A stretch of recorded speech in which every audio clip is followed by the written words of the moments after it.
अस्सलाम वालेकुम। मेरा नाम है अब्दुल बासित और मैं एक यूट्यूब चैनल चलाता हूं जिसको आप इस टाइम देख रहे हैं और इसका नाम है टेक शेप। तो वीडियो के टाइटल से तो आपको पता चल ही गया होगा कि आज हम क्या करने वाले हैं। तो बिना कोई देर किए चलिए शुरू करते हैं। एंड ऑल्सो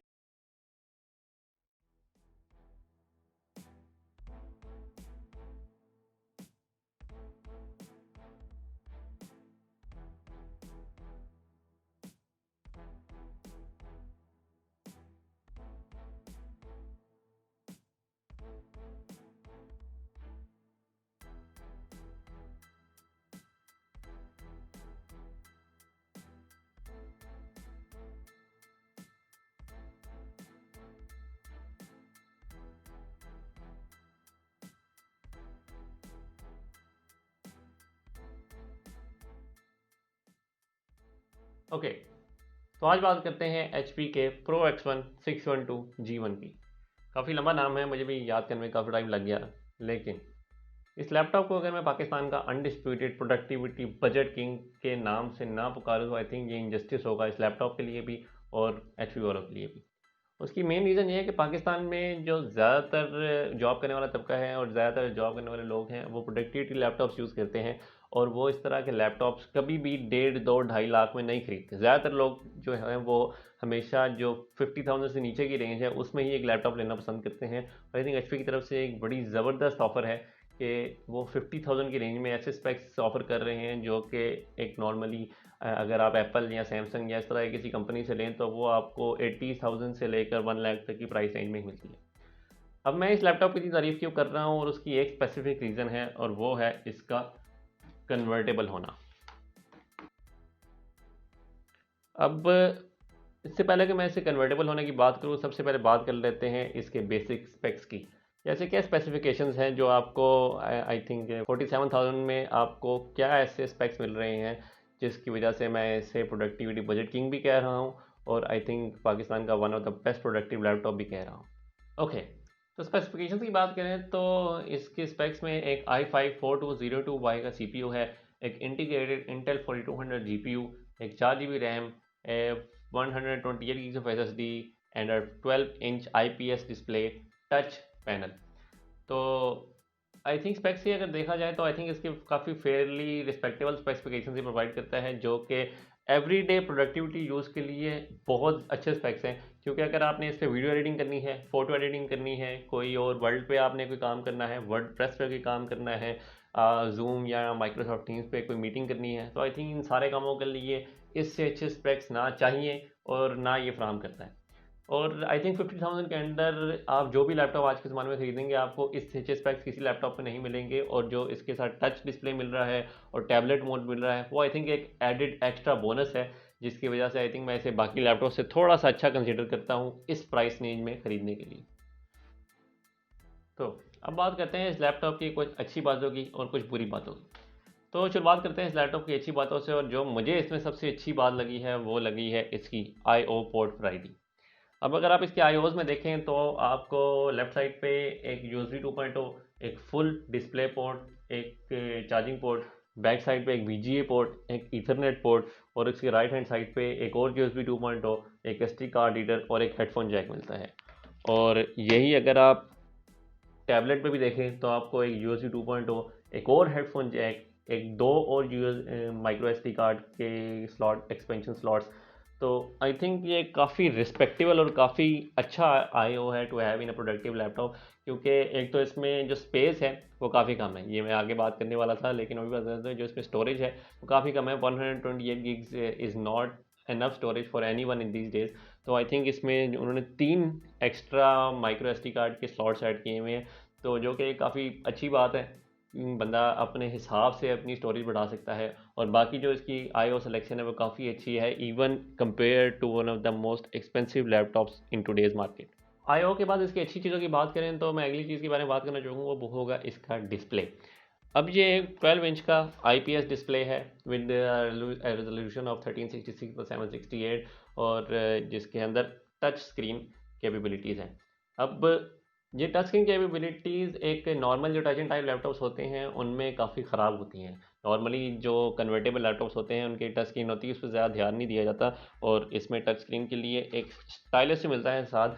ये स्टाइलस देख के आपको पता लगता है कि इन्होंने बाकायदा ध्यान दिया है इसकी टच स्क्रीन पे, और आई थिंक इसके जो टच स्क्रीन एक्सपीरियंस है वो काफ़ी अच्छा है, even compare to some of the best tablets in the market. अब इसकी टच स्क्रीन की बात करूं तो इसकी सबसे अच्छी चीज़ है इसकी बैटरी।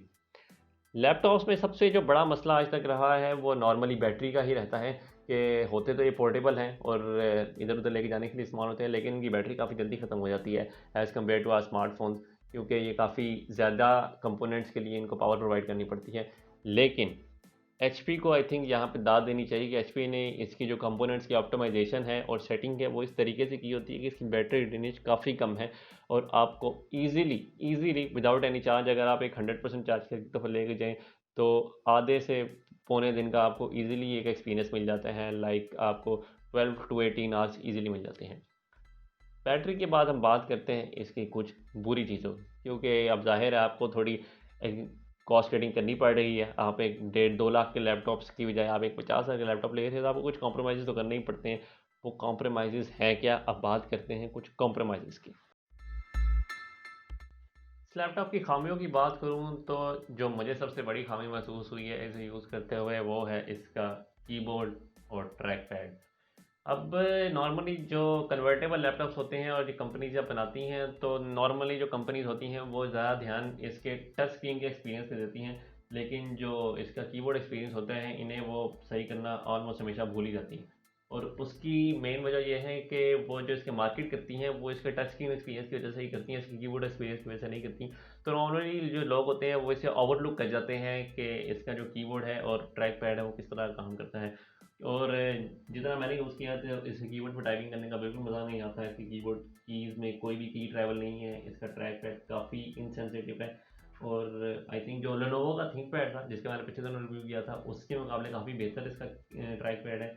लेकिन फिर भी एक जो अच्छे लैपटॉप का ट्रैक पैड होता है जो एक फेयरली 24 घंटे में से 15 या 16 घंटे बंदा यूज़ करता है उसके लिए एक यूजेबल ट्रैक पैड नहीं है, एक्सटर्नल माउस आपको लगाना ही होगा।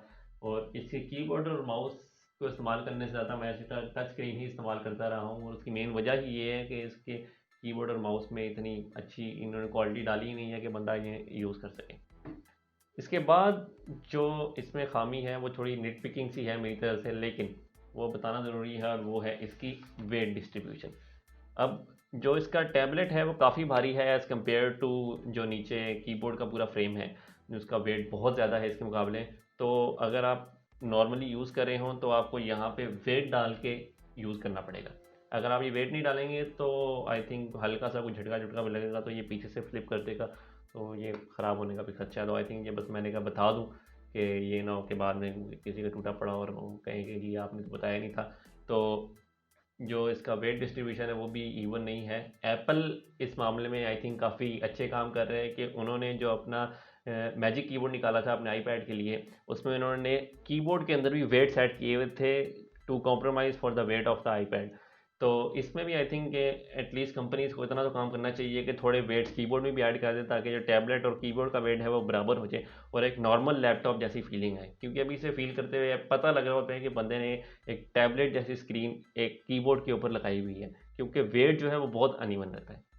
बाय द वे, अब अभी तक अगर आपने जितनी वीडियो देखी है, अगर आपको पसंद आ रही है, कुछ भी नया सीखने को मिल रहा है, then please do subscribe the channel and also like the video. और ये वीडियो अपने दोस्तों के साथ भी शेयर करें ताकि ये नॉलेज ज़रा दुनिया में फैले, and also subscribe to the channel too. अब एंड पे बात करते हैं इसके कंक्लूजन की, कि मुझे क्या लगता है कि जितना ये लैपटॉप मैंने यूज़ किया है कि जितने इसकी प्राइस है उस हिसाब से ये आपको परफॉर्मेंस दे रहा है, तो आई थिंक यस। क्योंकि इस तरह के जो लैपटॉप्स होते हैं वो कंपनीज बेसिकली एक ऑडियंस को टारगेट करके ही बनाती हैं, कि उन्होंने टारगेट किया होता है कि ये जो ऑडियंस है ये इतने में लैपटॉप ख़रीदेगी, इन्हें इतने में लैपटॉप ख़रीदने पे हमने ये फ़ीचर्स देने हैं और वो इन फीचर्स में ये काम करेंगे। अब जिस बंदे ने नॉर्मल वीडियो एडिटिंग करनी है, नॉर्मल टीम्स या जूम वगैरह पे मीटिंग्स करनी है और इस नॉर्मल यूज़ के लिए इस्तेमाल करना है, प्रोडक्टिविटी के लिए इस्तेमाल करना है, तो आई थिंक ये लैपटॉप अपनी ऑडियंस को दिए जाने वाले जो फ़ीचर्स हैं वो सारे सारे फ़ीचर्स बड़े अच्छे तरीके से पूरे करता है। और जो इसकी प्राइस है उसके हिसाब से भी इसकी परफॉर्मेंस काफ़ी अच्छी है, क्योंकि एक SSD भी इसमें आपको मिल रही है 47,000 की प्राइस रेंज में। आपको एक टच स्क्रीन मिल रहा है, आपको एक बड़ा ही रिस्पेक्टेबल IO वैरायटी मिल रही है। तो आई थिंक कंप्लेन करने के लिए कुछ भी नहीं है इस लैपटॉप में। जो थोड़ी बहुत खामियां थी वो मैंने आपको बताई, उन्हें भी मद्देनज़र रखिएगा अगर आपने ये ख़रीदना हुआ कभी। तो I think this is one of the best budget productivity touch and type laptops of Pakistan. Guys आज के लिए बस इतना ही। अगर आपको ये वीडियो पसंद आई, कुछ नया सीखने को मिला, तो वीडियो को लाइक ज़रूर कीजिएगा और अपने दोस्तों के साथ शेयर ज़रूर कीजिएगा। And also subscribe to the channel would be amazing. And I will catch you in the next one.